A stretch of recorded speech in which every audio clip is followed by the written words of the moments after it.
Before the cross, there was a crown. And before Roman wood ever became a symbol of salvation, a different symbol ruled the imagination of humanity. Not in Rome, not in Jerusalem, not in Athens, but along a river so ancient it makes your calendar look like a toddler's doodle. The Nile. And beside that river stood a crowned ruler, broken, betrayed, scattered across the earth, and restored beyond death. His name, Osiris. But here's the twist nobody told you. What if resurrection, the idea of rising after death, didn't begin where most people think it did? What if it was already ancient, thousands of years before the first century? And what if the real origin story has been hiding in plain sight? Let's rewind. But before we go back 3,000 plus years, ask yourself this. Why does the idea of resurrection feel so familiar to the human heart? Why does rising again feel almost instinctive? Is it coincidence or memory?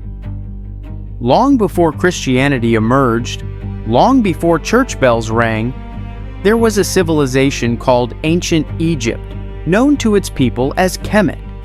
And these people didn't treat death like a horror movie. They treated it like a transition, like agriculture, like sunrise. The Nile flooded, disappeared, returned. Seeds were buried, vanished, then burst green through the soil. The sun sank below the horizon, then reappeared at dawn like it never left. So here's the logic they asked. If nature rises, if rivers return, if seeds resurrect every year, why wouldn't humans? In Kemet, death wasn't an ending, it was transformation. And at the center of that transformation stood a principle called Ma'at. Cosmic balance, truth, harmony. Without balance, chaos. With balance, renewal. And resurrection wasn't a miracle, it was law. But if resurrection was law, who was the living example of it? Who embodied this pattern? And why did his story shape an entire civilization? Enter the king, not a sky god floating somewhere abstract. A ruler, a civilizer, a bringer of agriculture, law, and sacred order. That ruler was Osiris. Under his reign, the land prospered. The people aligned with Ma'at. Balance ruled. But harmony always has an opposite. Enter chaos. Enter Set. And this is where the story stops being peaceful and starts being cinematic. Set doesn't just attack. He plans. He builds a chest, measured precisely to Osiris's body. Imagine the banquet, music, laughter, celebration. Then, whoever fits perfectly in this chest can keep it. Osiris lies down. Perfect fit, boom. Lid slams, sealed, thrown into the Nile. Later traditions, even darker. The body is cut into pieces, scattered across the land. Not random violence, symbolic fragmentation. Order torn apart, the just king broken. But here's the question. If the king who represents balance is destroyed, does chaos win, or does something else begin? Where chaos scatters, devotion gathers. Enter Isis, wife, sacred counterpart, keeper of knowledge. She refuses to let death have the final word. She searches, piece by piece, across the land. Imagine the emotional tension. A civilization watching this story unfold in temple carvings for centuries. A body broken, a queen searching, a world waiting. And when she finds the fragments, she doesn't just mourn, she restores. Through sacred knowledge, through ritual, through utterance, she reassembles him. And here's where it gets powerful. Osiris does not return to rule the living world. He doesn't just come back, he transforms. He becomes ruler of the unseen realm. Death is not reversed, it is mastered. But wait, from this restored union, something else is born, a son. And this son changes everything. Who is he, and why does he complete the pattern? From restoration comes inheritance. From brokenness comes continuation. The child is Horus, raised in protection, nursed in secrecy, prepared for confrontation. His role? Defeat chaos, restore rightful order. The triad becomes clear. Osiris, the just ruler who passes through death. Isis, the mediator who restores. Horus, the son who reclaims the throne. Father, mother, son. And this structure existed thousands of years before the Common Era. Not hidden, carved in stone, etched into temple walls, practiced in royal coronations. The living king was identified with Horus. Upon death, he became one with Osiris. Governance and cosmology were intertwined. Resurrection wasn't theory, it was state structure. But here's the tension. If this resurrection blueprint was already fully developed in Africa, what happened when trade routes connected Egypt to Greece, to Rome, to the Near East? Did ideas stay isolated, or did they travel? Routes linked Africa, the Levant, Greece, and Rome long before the 1st century. Greek travelers studied Egyptian temples. Mystery traditions spoke of dying and rising divinity. The cult of Isis and Osiris spread into Greece and Rome centuries before Christianity gained power. By the time Christianity emerged, the Mediterranean world was already saturated with resurrection themes: death, burial, restoration, judgment, eternal life. This doesn't mean traditions are identical. It means chronology matters. The blueprint existed, early, monumental, institutional. So the real question isn't, are they the same? The question is, has Africa's foundational role been fully acknowledged? Why is this rarely centered in mainstream spiritual history? Was it conspiracy or framing? And what happens when we widen the lens? Because resurrection wasn't invented suddenly. It matured over millennia, like a seed planted long before harvest. The image of the slain ruler, restored beyond death, associated with moral judgment in the afterlife, was already ancient beside the Nile, and every year the land rehearsed it, seeds buried, fields harvested, floods returning. The story wasn't abstract, it was visible. So maybe resurrection feels familiar, because humanity has been telling this pattern for thousands of years, not in competition, in continuity. Before the cross, there was the crown. Before Roman timber, there was Nile soil.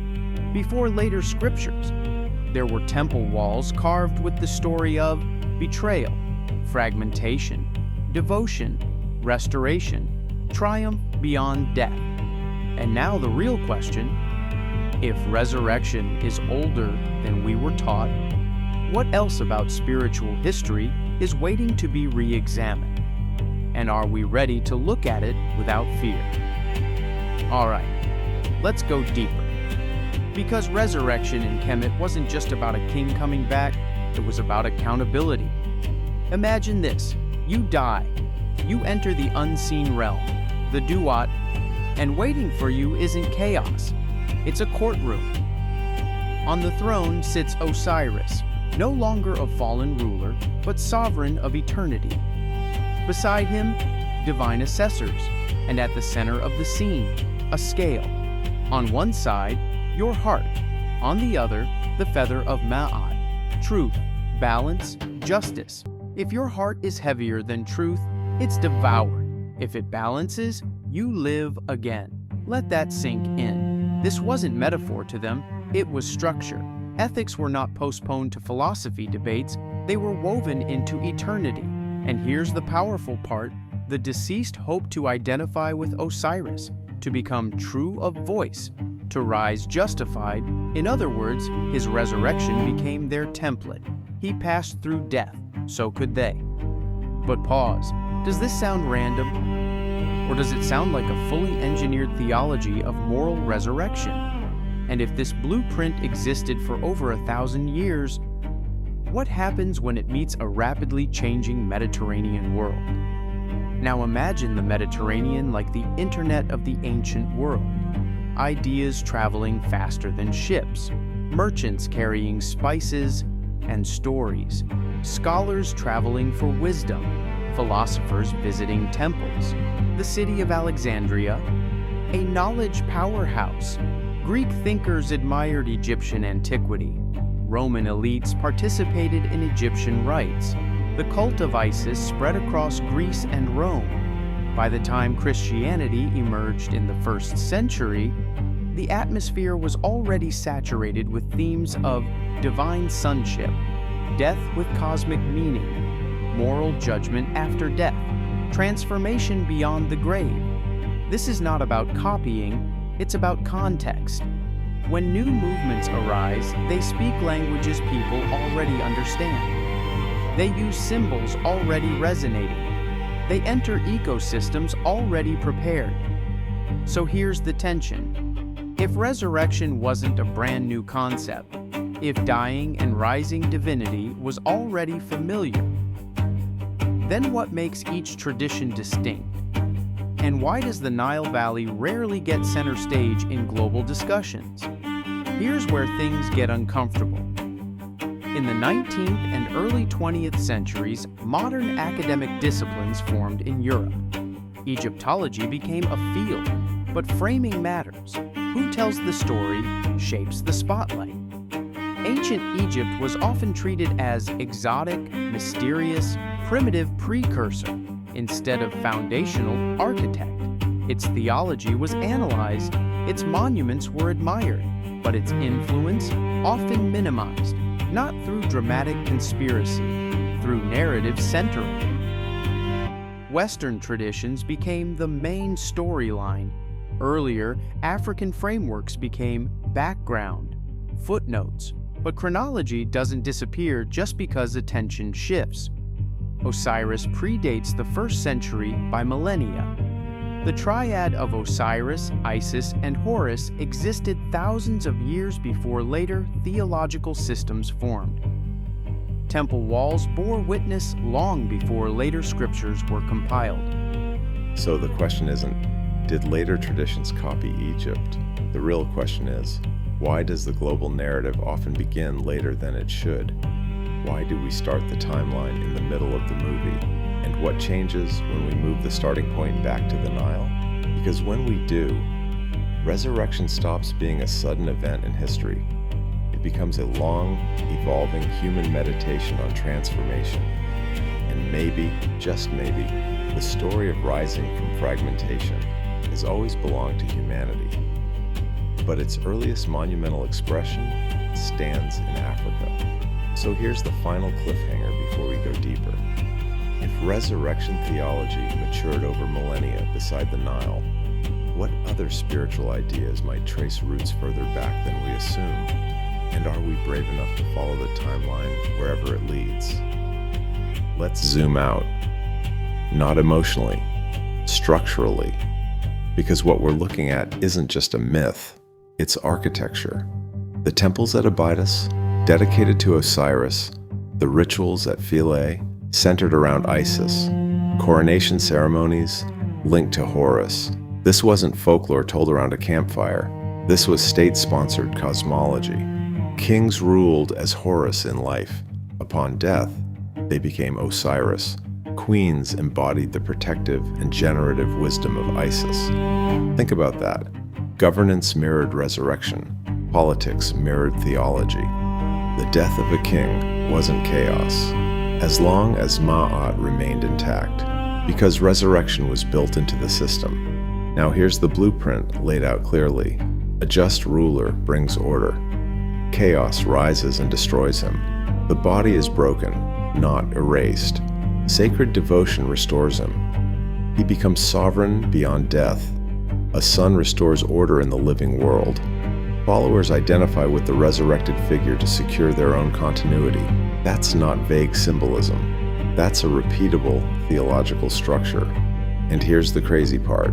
It lasted for millennia. Empires rose and fell. Dynasties changed. But this resurrection pattern endured. Why? Because it wasn't just religion. It was how they explained reality. The Nile floods. The crops return. The sun rises. The king transforms. The soul journeys. Cycle. continuity, transformation. Now here's the tension building. If this structure is so clear, so ancient, so monumentally documented, why is it often treated like a mythological side story instead of a foundational chapter? And what happens when we stop treating Africa as the prologue and start seeing it as the first act? Let's bring this home. Before Roman timber became a universal symbol, there was the Atef crown. Before the language of crucifixion spread through Europe, there was the language of fragmentation and restoration carved in stone. Before resurrection echoed through cathedrals, it was whispered beside the Nile. This is not about diminishing one tradition to elevate another. It's about sequence, about intellectual memory, about acknowledging that ideas evolve, they travel, they mature, they resurface in new forms. And thousands of years before the first century, a civilization in Africa had already contemplated death as passage, burial as preparation, judgment as moral balance, eternal life as transformation. The image of the slain king restored beyond death wasn't sudden, it was ancient, deeply rooted, culturally institutionalized. When later traditions emerged in the Mediterranean world, they did so within an ecosystem already familiar with resurrection theology. That doesn't erase distinctiveness. It restores context, and context changes everything. Because when you widen the lens, the story of resurrection stops being a single historical moment. It becomes a long human meditation on transformation. And at its earliest monumental expression, it stands in Africa. So here's the final question. If the blueprint of resurrection was planted like a seed beside the Nile thousands of years ago, what other ideas we consider new are actually ancient roots wearing modern leaves? And if history is a river, are we finally ready to trace it all the way back to its source?